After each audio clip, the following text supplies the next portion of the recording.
Listo.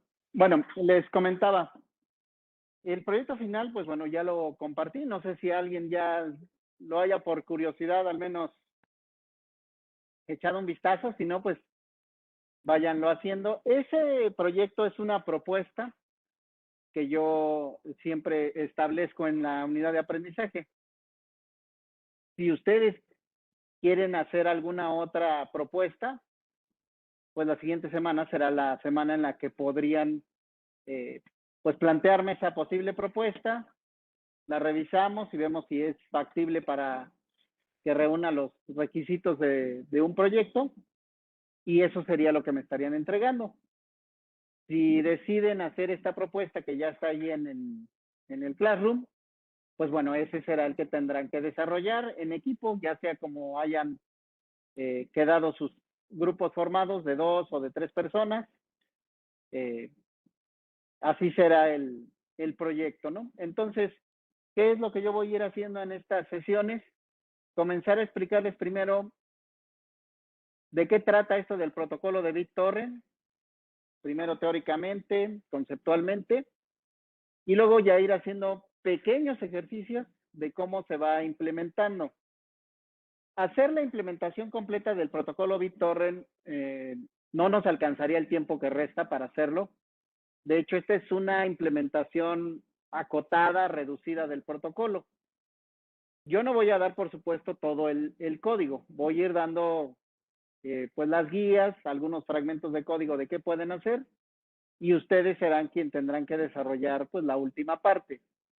En GitHub encuentran cantidad de proyectos de BitTorrent muy grande, es un proyecto de código abierto, pero obviamente si ustedes descargan algunos de estos proyectos de GitHub, lo que van a notar es que la gran mayoría pues tienen unos 50 archivos más o menos de código, ¿no? Y cada archivo pues no baja de 100 líneas. Entonces, sí es una cantidad enorme de código, ¿no? Para mi gusto, pues no veo necesario que se haga todo ese esfuerzo de explorar tanto código. A mí en lo personal se me complica más revisar un código que alguien más ya hizo que tratar de implementar el mío. Por supuesto, estos proyectos que les hablo que están publicados ahí, son proyectos de implementación completa, traen cifrado, traen todo lo de corrección de errores. Nosotros no vamos a llegar pues a implementar nada de seguridad. La corrección de errores que vamos a aplicar pues es muy básica, no es robusta, y a lo que vamos a llegar es a tener una emulación de lo que es el streaming, ¿sí? Vamos a transferir un archivo de audio o de video de una computadora a otra para que conforme lo vayamos recibiendo sea posible irlo reproduciendo.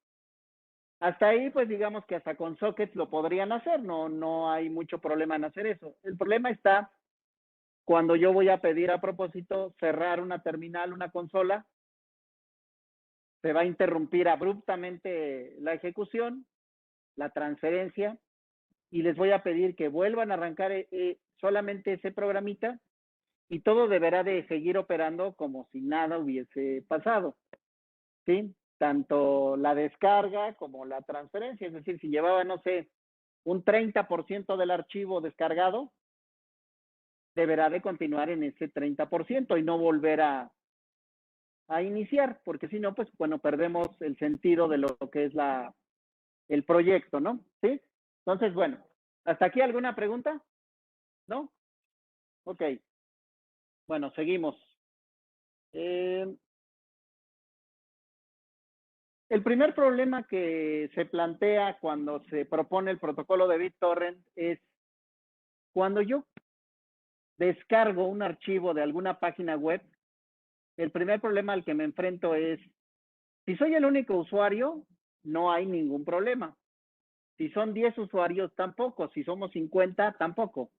Pero si ya somos 1000 usuarios que intentamos descargar el mismo archivo, va a comenzar a haber un problema. Muy posiblemente colapsemos el servidor o simple y sencillamente ya no nos responda el servidor, ¿no? Es lo mismo que pasa, como ya lo dijimos cuando iniciamos el curso, cuando hay un lanzamiento de una película y todos quieren comprar un boleto, o como pasó con la vacuna, todos se quieren registrar y pues hay un fenómeno de concurrencia y se calla el servidor, no está preparado para recibir más de 1000 peticiones en un segundo, ¿no? Estamos hablando de peticiones grandes. Recuerden que en distribuidos todo es de 1000 usuarios en adelante. Lo que vamos a hacer nosotros, pues no vamos a poder plantear 1000 usuarios. Por eso les decía que es una emulación muy acotada, muy limitada. Podríamos nosotros simular con algún software 1000 peticiones, pero también los equipos que ustedes van a tener en el laboratorio y en casa, pues son equipos de escritorio. No están preparados para aceptar 1000 peticiones, ¿no? Es como si a ustedes les diga, vamos a hacer un sitio web como este de la vacuna cuando inició y lo vamos a montar en una computadora de escritorio, pues no va a funcionar, ¿no? Ya de entrada lo decimos, no va a funcionar, forzosamente requiere una arquitectura distribuida, un hardware distribuido para que opere.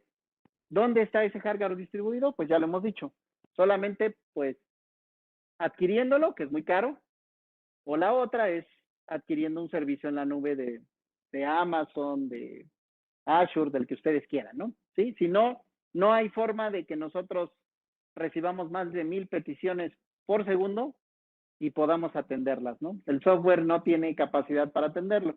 Entonces, bueno, un primer planteamiento que se hizo para resolver ese problema hace pues, más de 20 años fue el protocolo de BitTorrent. Seguramente ustedes no conocieron los primeros software para compartir video o música. No sé, seguramente no conocieron Napster. ¿Sí? ¿Sí? ¿Alguien escuchó alguna vez Napster? ¿No? Emule, tampoco. ¿Ya más cercano a Ares?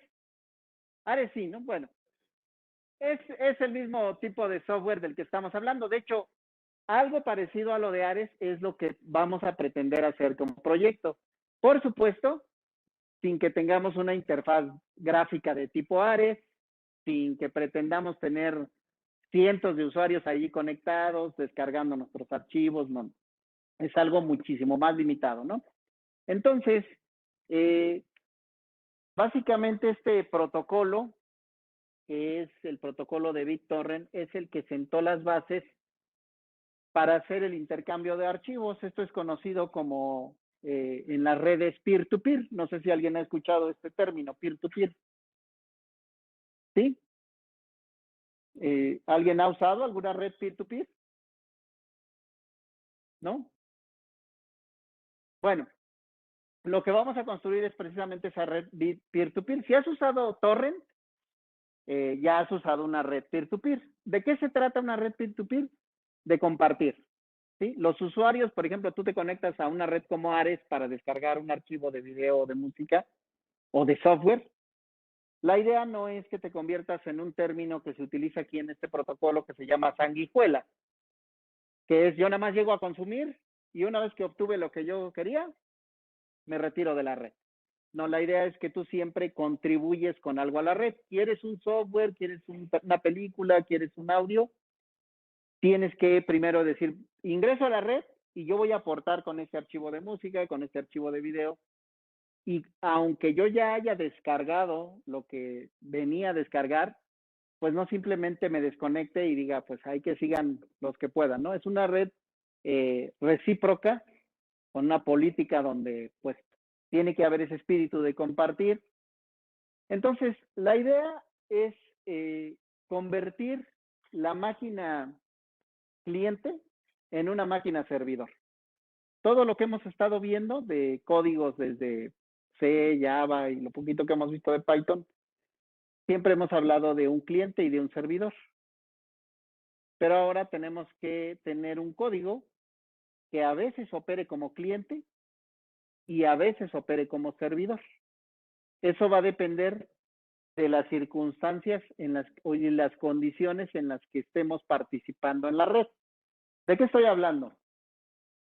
Vamos a tener nosotros nodos en la red, entendiendo que los nodos van a ser equipos de cómputo, ¿sí? Los que ustedes quieran. Tabletas, computadoras, teléfonos, lo que ustedes quieran. Entonces, la idea es que yo tenga un nodo A que hace una petición de un archivo, ¿sí? Esa petición de ese archivo, pues obviamente tiene que ser atendida. Estoy primero explicando la parte básica, ¿no? Entonces, aquí yo hago un famoso request y aquí tengo el response. Estamos hablando básicamente de video, para que tenga sentido esto, porque si no, hablar de texto o de audio es muy pequeño los archivos, para que esto tenga un poco de sentido lo que les voy a platicar. Entonces tengo un nodo, ¿sí? Voy a transferir el video, ¿sí? Vamos a suponer que en el primer instante el video que vive aquí, este video, lo voy a dividir en 10 pedazos, ¿sí? De un 100% que tiene el archivo. Entonces yo voy a ir enviando progresivamente fragmentos de ese archivo de video, de tal manera que en un instante de tiempo, en un instante T1, yo voy a tener un 10% de ese archivo. ¿Estamos de acuerdo? ¿Sí? En un instante T2, ponle, no sé si quieres ponerle por segundo o por nanosegundos, tú ya vas a tener, a ver, tú ya vas a tener un 20% de este archivo. Y así nos vamos a ir hasta llegar al 100%, ¿sí? Entonces aquí ya voy a tener un 30%. ¿Qué es lo que va a ocurrir? De acuerdo a lo que está indicado en el protocolo, yo voy a establecer un rango mínimo para que él pueda compartir. ¿A qué voy? Este request, vamos a decirle que este pidió el archivo video 1, ¿sí? Ponle aquí video 1. Y aquí, por supuesto, pues este es lo que llevamos del archivo video 1. Y en ese momento, en el instante T4, llega un nuevo nodo, el nodo B, ¿sí? Que hace una solicitud a este nodo, hace un request y le dice, oye, yo también quiero el archivo video 1. Para no saturarlo, el protocolo lo que propone es que le dice, ok, yo ya no te voy a atender, te va a atender el nodo A y él te va a enviar tu primer 20% que ya descargó, ¿sí? Este que era el servidor, ahora, ¿sí? Aquí es el servidor y es el cliente, perdón, y este que es cliente aquí pasa a convertirse en el servidor para el nodo B. Y esto se va a ir replicando conforme los nodos vayan apareciendo. De tal manera que yo voy a poder tener descargas distintas, transferencias de este archivo, y este lo puede ir compartiendo con los demás. ¿Qué gano con esto? No saturo al servidor. Y además puedo hacer incluso cargas múltiples, perdón, descargas múltiples. Este nodo C, a su vez, puede conectarse también con el nodo A o puede conectarse también con el nodo B para hacer descargas de lo que él ya lleve descargado. Ese es el espíritu de una red peer-to-peer. De hecho, la mayoría de los esquemas de streaming actuales, como los de Netflix, Amazon, todos los que vemos, funcionan así. Por eso, entre más usuarios hay, pues ni siquiera vemos como que se decaiga el desempeño de la red. Por el contrario, lo que observamos es que funciona cada vez mejor. Es una cosa interesante, ¿no? Que entre más usuarios hay, mucho mejor va a funcionar la red. ¿Por qué? Tú me puedes decir, ay, pero ¿a poco de mi televisión voy a estar funcionando como servidor de otros clientes que están viendo esa película que yo estoy viendo?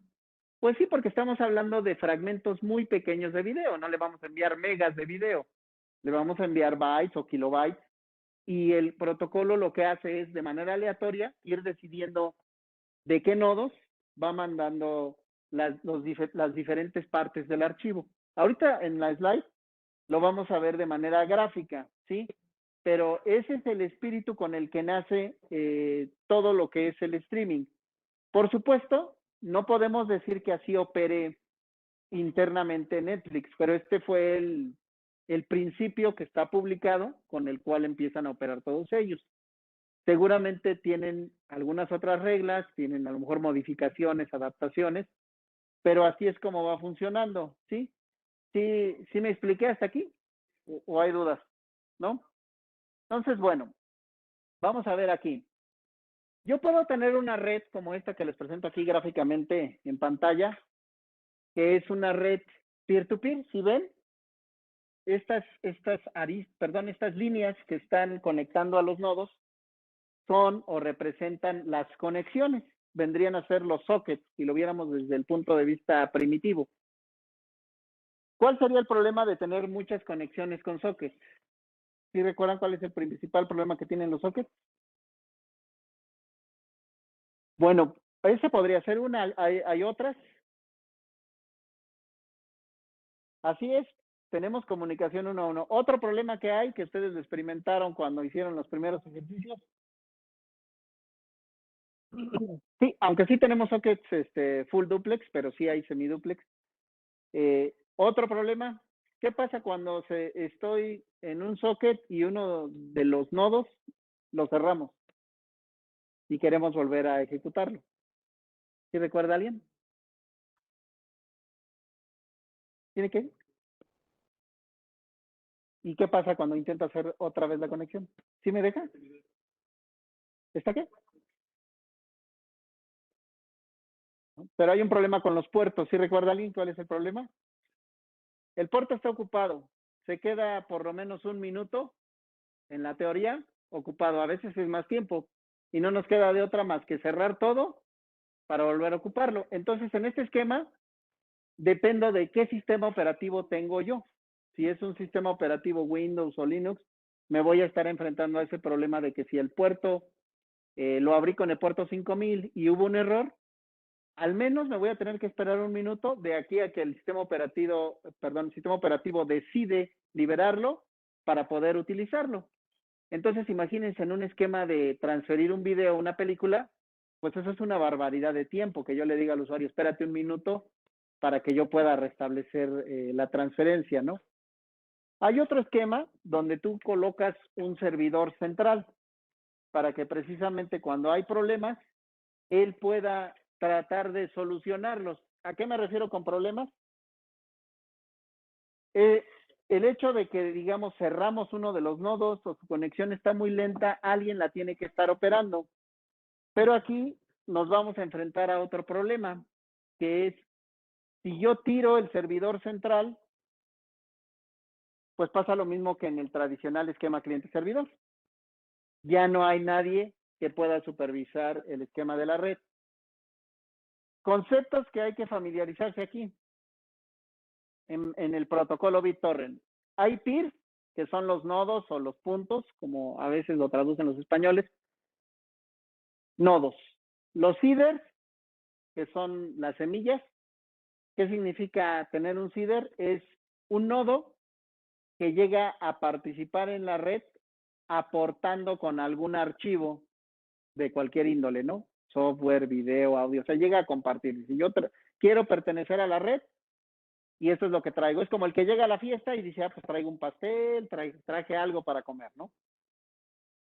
El enjambre van a ser pequeñas comunidades o pequeñas, vamos a llamarlo así, como mini redes que va a haber dentro de toda la red, que van a estar interesados a lo mejor únicamente en software de juegos, otros van a interesados en películas, sí.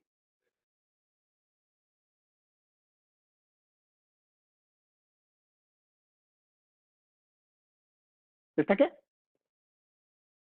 Sí, sí, estás compartiendo el archivo. Aunque puede ser que nadie lo requiera y entonces pues nadie lo consuma. O sea, lo único que dices es traigo esto, pero pues queda ahí a disposición si alguien lo quiere consumir o no. De hecho, hay una regla que identifique eso, ahorita lo comento, ¿me recuerdas? Ahorita para más adelante. Entonces, bueno, hay otro, sí, sí, son como pequeñas redes dentro de toda la red, o sea, vamos a verlo así. Esta es toda la red peer-to-peer, pero puedo tener un enjambre aquí adentro que dice, nada más estoy interesado en software de juegos. O sea, los usuarios nada más les interesa descargar software de juegos, no consumen, por ejemplo, descarga de archivos de música, ni de video, ni de ninguna otra. Solamente les interesa juegos. Hay otro enjambre que está interesado en archivos de música, otro en películas y así. Ese esquema, al menos en el proyecto que vamos a revisar nosotros, no vamos a llegar a ese nivel porque, bueno, es bastante programación más la que hay que hacer, pero es importante saber que el protocolo la tiene así definido. Como ya les comenté en GitHub, si llegan a descargar ustedes uno de los proyectos que ya están implementados de manera oficial, van a observar pues ese comportamiento de que hay enjambres, ¿no? El tracker, ese es otro nodo, este es el más difícil de programar, porque como su nombre lo dice, es el rastreador, es el que tiene que monitorear el estatus de la red. Es el que, lo que puse ahorita aquí en el pizarrón, es el que dice, yo sé que el nodo A lleva un 10% y a lo mejor sé que en el tiempo 4 el nodo B ya lleva un 25% y el nodo C en el tiempo 5 ya lleva un 50% del archivo y el nodo D, no sé, ya lleva un 45% del archivo en el tiempo 6.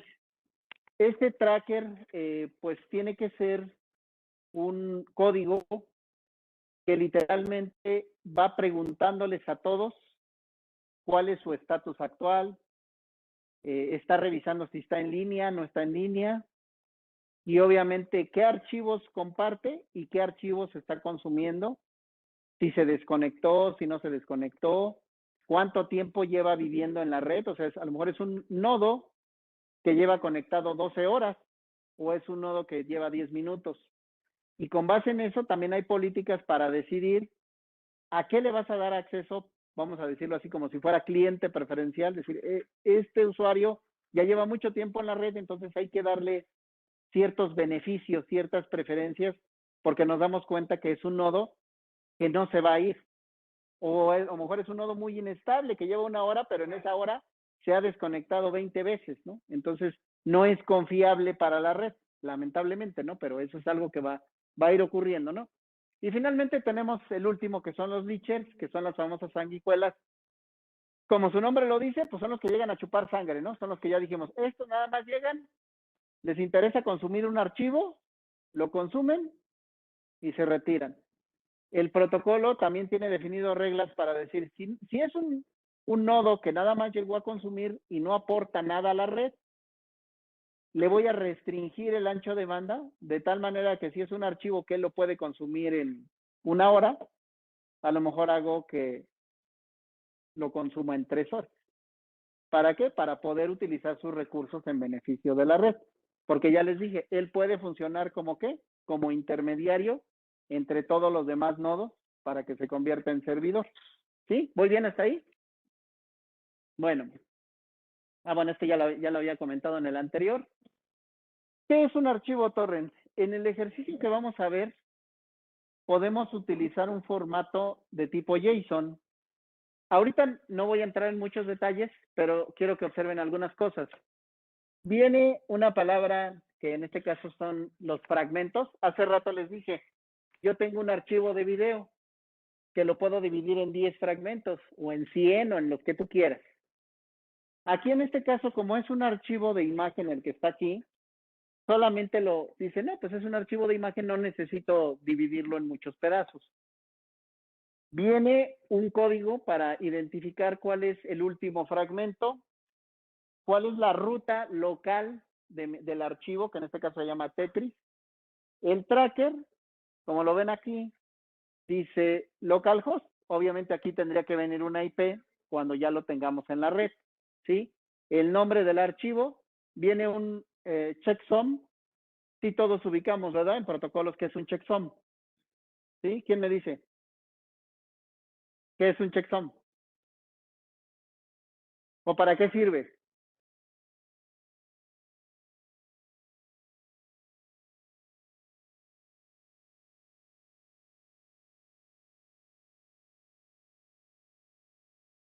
Correcto, es una comprobación de errores para verificar que el fragmento que envié llegó completo o llegó íntegro, ¿no? Mejor dicho, que llegó íntegro, ¿sí? Aquí va a estar lo del puerto del tracker. Aquí va a tener un ID que también va a estar codificado, ¿sí? Porque no podemos ponerle al nodo, es el nodo B, sino le tengo que poner un ID. Y tiene que ser un ID, pues, con un código al menos, pues, hexadecimal o con algún otro formato, ¿sí? Cuando yo les platiqué aquí en este gráfico que yo hago el request, ¿sí? Que yo tengo aquí el nodo central y yo llego como cliente y hago un request. Este request es enviar este archivo. Conceptualmente yo te digo, hay que hacer un request, pero tú ya como desarrollador o codificador, tú debes de entender que lo que vas a enviar es en ese momento un archivo que lleva todos los parámetros necesarios, que en este caso es, a ver, yo tengo un archivo o busco un archivo que se llama Tetris, ¿sí? En este caso, yo estoy diciendo, tengo un archivo que se llama Tetris, ya lo tengo fragmentado en un fragmento, este es el checksum, se llama tetris.jpg, y lo quiero poner disponible en esta dirección IP, lo quiero poner en este puerto, ¿sí? ¿Ok? ¿Vamos bien hasta ahí? Entonces, bueno, seguimos. Aquí puse una pequeña representación gráfica de lo que hice en el pizarrón. Nada más lo voy a ir pasando un poquito más, con más detalle, con lo que acabo de platicar. Aquí tengo un peer, que este es un leacher, ¿sí? Aquí tengo otro peer, que es otro leacher. Y aquí tengo un peer, que es un ¿qué? Un seeder. Estos ya dijimos, los leachers que son sanguijuelas, ¿no? Nada más llegan a consumir. Y los peers son seeders que llegan a aportar a la red. Aquí tengo un nodo que se llama tracker. Tengo en este caso 5 elementos. ¿Qué se borró? Ahí, quién sabe qué pasó. A ver, déjenme ver. Ahí está. Tengo 5 elementos que van a ser los que vamos a estar trabajando en el proyecto, ¿sí?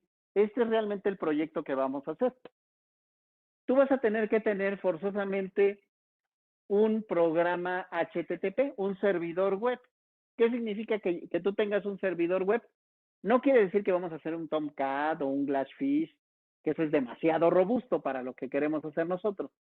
Lo que significa es que el código que tenemos que hacer entienda HTML y HTTP.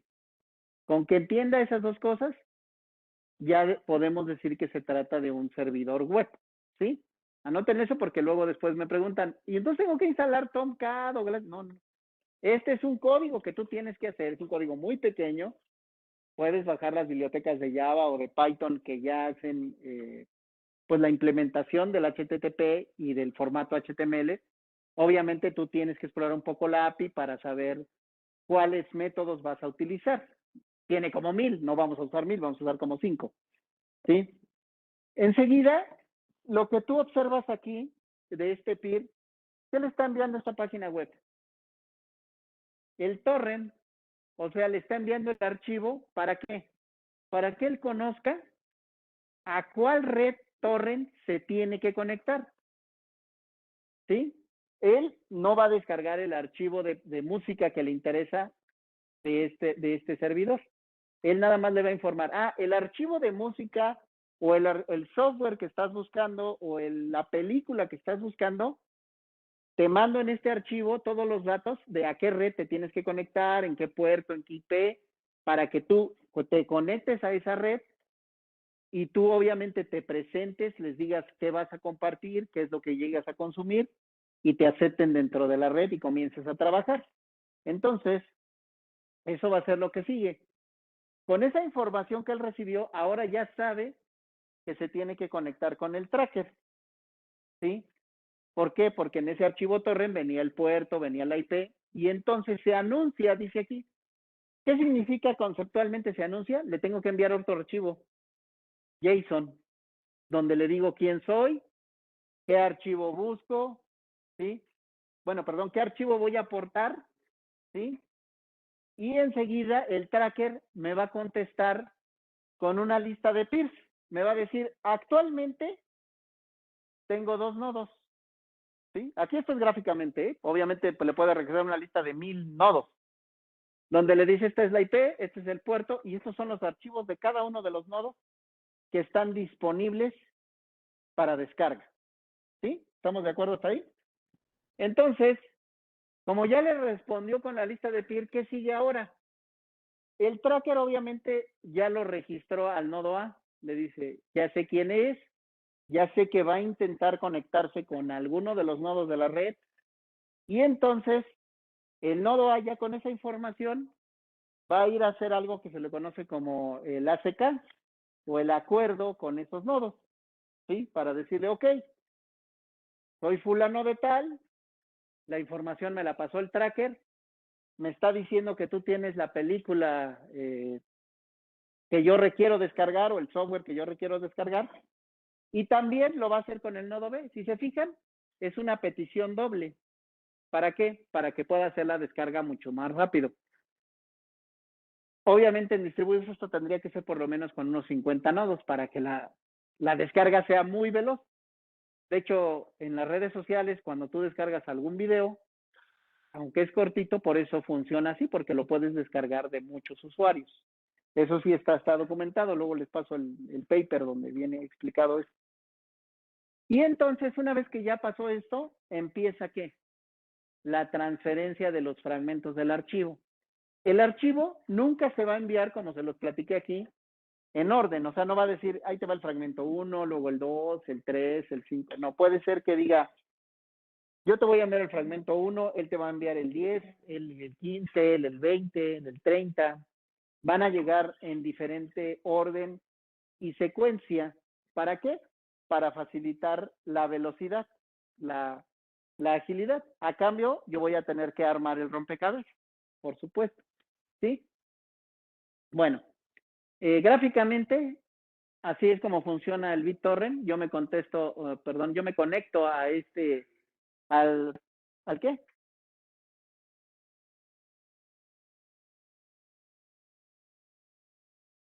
Así es. De hecho, este sería nuestro equivalente al sitio web donde yo le digo, oye, pues estoy buscando una película y pues de aquí la quiero descargar. Ahí envías tú tu archivo torrent, ¿sí? Te va, aquí viene, por ejemplo, aquí, ¿no? Dice, pues quiero descargar el software Debian, todo el ISO de Debian, ¿sí? No sé, 4 gigas, 3 gigas. Y viene pues toda la información que se requiere y enseguida, cuando ya me he conectado, aquí está el tracker y entonces, miren, aquí empieza el procesamiento, o sea, la descarga múltiple hacia diferentes nodos y aquí aparece lo que les decía hace un rato. Todos estos usuarios están descargando Debian, pero él tiene el 26% del software Debian, 73, 100, pero todos se quedan estables en la red, aunque ya tengamos el 100%, seguimos ahí vivos en la red. Y yo, que acabo de pedir ese software, si te fijas, empiezo a llenar o a descargar lo que yo necesito.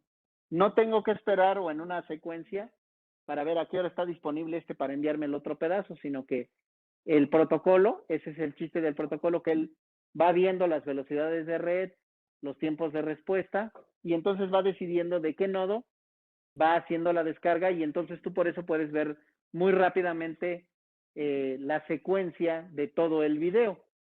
Otra cosa es que esto debe de estar en un formato que permita reproducirlo al momento. ¿A qué me refiero? No va a ser necesario tener del minuto 1 al minuto 2 para poder verlo completo. Puedo ver el minuto 1 con algunos segundos e ir a ver hasta el minuto 5, si así lo decidiera, ¿no? Ya en el ejercicio del proyecto. ¿A qué voy con esto? Cuando tú estés haciendo esto, me lo estás presentando en tu computadora, vamos a ir a la carpeta donde se está descargando el archivo. Ya va a aparecer el archivo ahí con un nombre y una extensión. Si le damos doble clic, obviamente esa extensión que tengas, si es MP4, no sé, va a estar asociada a algún reproductor que tengas instalado en tu computadora. Se va a poder reproducir. Esa va a ser la manera en la que vamos a verificar que el archivo ya llegó, que está íntegro y que opera. Obviamente no va a estar completo el archivo, ¿verdad? Puede ser que nada más reproduzca algunos minutos, algunos segundos, ¿sí? Así debe de quedar al final. En el proyecto, como en todos los ejercicios que hemos ido haciendo, no voy a pedir una interfaz gráfica donde esto se pueda ver, pero sí debe de haber algunos mensajes donde me indique pues el estatus de lo que tienes en ese momento, ¿sí? Decir, pues ya tengo un 20% o tengo los fragmentos 1, 15, 50, 60 del archivo, ¿sí? Ya eso va a ser algo que vamos a ir comentando más adelante. Y por supuesto, cuando ya tengas todo el archivo o de acuerdo a la política que tú establezcas, ¿sabes qué? Cuando ya tenga el 50% ya debo de poderlo compartir. Entonces, debemos de ver que, por ejemplo, estos otros que llevan el 32 o el 89% se conectan ahora contigo y empiezan a descargar. Cuando digo esto de se conectan, la tecnología que tú utilices, pues va a ser a tu criterio. Si lo haces con Socket, va a operar, pero te vas a enfrentar a un problema grande. ¿Cuál va a ser ese problema? Uno de ellos ya lo dije, el manejo de los puertos. Número 2, la cantidad de memoria RAM que tengas disponible en tu computadora. Si tienes una computadora con 8 gigas, pues va a ser un poco lento y aparte pues vas a tener, no sé, algún entorno operando, pues va a ser un poco complicado, ¿no? El desempeño de esto, ¿no? ¿Ya hace calor? Ya creo que ya no se oye ruido, ¿no?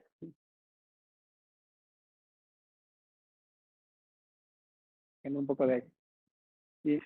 Y bueno, entonces, en el proyecto yo voy a ir explicando unos códigos que son con Java, pero tú vas a tener la libertad de implementarlo en el lenguaje y con los entornos que tú quieras. Obviamente, pues, a lo mejor si dices, pues lo voy a hacer con Python, el problema al que te vas a enfrentar es que como las implementaciones que hay con Python de web service son de más alto nivel, hay muchas cosas de estas que no está tan claro cómo se llevan a cabo. Y entonces, intentar visualizar cómo se llevan a cabo, pues va a ser un poco más de trabajo de documentación, ¿no? ¿Sí? Aquí puse al final otras terminologías que utilizan los españoles. Por supuesto, la terminología oficial está en inglés, pero para que se familiaricen un poco. Existe también este término que es una hash table o una tabla hash distribuida. Estos algoritmos son precisamente para lograr todo esto que acabo de comentar, de compartir, de que fuera aleatorio, de decidir cuál va a compartir o no. Pueden revisar estos dos algoritmos para irse familiarizando un poco más con el protocolo. No es una tarea, o sea, lo dejo simplemente como de interés general para que cuando vayamos avanzando no vaya a haber confusiones, ¿no? ¿Cómo voy a ir platicando yo este proyecto que tienes que hacer? ¿Y qué es lo que sí te voy a mostrar en código y lo que no? Número 1, te tengo que mostrar cómo hacer la conexión entre el nodo A y obviamente quien va a ser en este caso nuestro sitio web, el que entiende HTTP y entiende HTML. ¿Sí? Un código de cómo construir, por supuesto, el archivo JSON, el archivo torrent, ¿sí? Con todos los datos, cómo abrir las conexiones con un nuevo cliente. ¿Qué no vamos a mostrar? Bueno, cuando ya empiezan a aparecer muchos clientes, ahí hay que definir una estrategia. Esa estrategia tú la vas a tener que proponer. Algunos lo que hacen es que dicen, pues bueno, voy a crear hilos, ¿sí? Pero el primer problema que les dije de los hilos es que vas a hacer más lenta tu ejecución. ¿Por qué? Porque obviamente, yo te voy a pedir cuando ejecutes el proyecto, pues que abras, pues por lo menos unos 10 nodos, ¿no? Para ver cómo se lleva a cabo todo el desempeño de tu proyecto, ¿sí?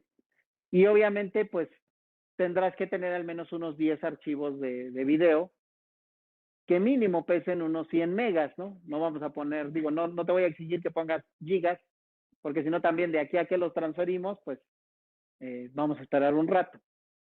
Pero no se vale poner un archivo de 1 mega, por ejemplo. ¿no? Un archivo de 1 mega no nos va a permitir ver la complejidad de transferir estos archivos, ¿sí? ¿Hasta aquí alguna pregunta, chicos? ¿No? Entonces, reitero, esta es una propuesta de proyecto final, pero si tú encuentras o tienes inquietud por desarrollar alguna otra propuesta, ya lo mencioné, la otra semana es cuando vas a tener que hacer esa propuesta, ¿no? ¿Sí?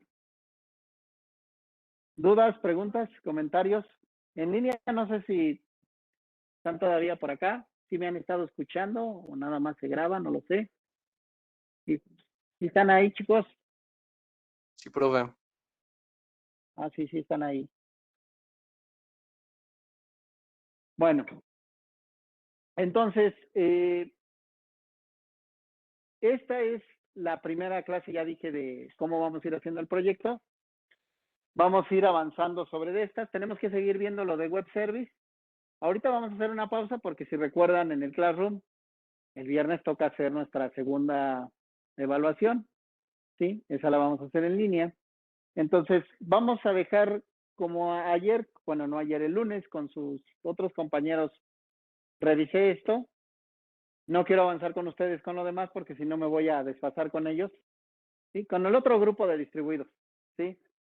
Es que recuerden que tengo 2 grupos. Entonces, si me adelanto con ustedes y el viernes hay que hacer el examen, pues después me cuesta más trabajo. Entonces, nos veríamos en la sesión en línea para el examen el viernes y ya nos veríamos pues ya la otra semana, pues igual aquí con las sesiones híbridas. ¿Sí? ¿Tú eres Valeria? Ah. Bueno, chicos, pues mucho gusto. Pues entonces aquí terminamos la sesión de hoy. Gracias. Sí. Permítanme, déjenme, detengo aquí la grabación.